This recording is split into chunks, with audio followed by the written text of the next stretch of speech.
ಈಗ ಪಿತೃದೇವತೆಗಳು ಅಂತ ಹೇಳ್ತಾರೆ ಅಲ್ವಾ.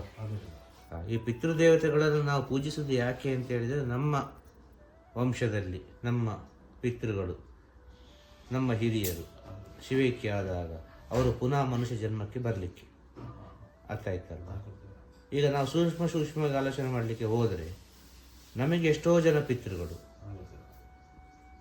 ಒಂದು ವಿಷಯ, ನಾವು ಎಷ್ಟೋ ಜನಕ್ಕೆ ಪಿತೃಗಳು, ಇದೆರಡು ವಿಚಾರ. ಇದು ಸೂಕ್ಷ್ಮ.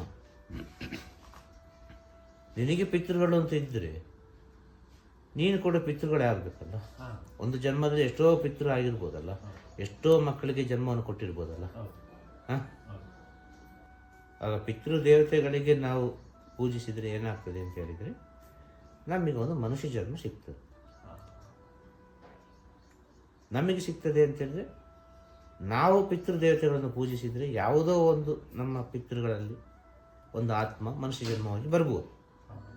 ಆ ಮನುಷ್ಯ ಜನ್ಮವಾಗಿ ಬಂದ ಆ ಆತ್ಮ ಅದು ಪುನಃ ಅದನ್ನೇ ಮಾಡ್ತದೆ. ಆಗ ನಾವು ಪುನಃ ಬರ್ಲಿಕ್ಕೆ ಆಗ್ತದೆ. ಇದು ರೀಸೈಕಲಿಂಗ್ ಪ್ರೊಸೆಸ್. ಅರ್ಥ ಆಯ್ತಲ್ಲ. ಇಲ್ಲಿ ಒಂದು ಕಡೆ ಪಿತೃ, ಇಲ್ಲಿ ಒಂದು ಕಡೆ ಪುತ್ರ.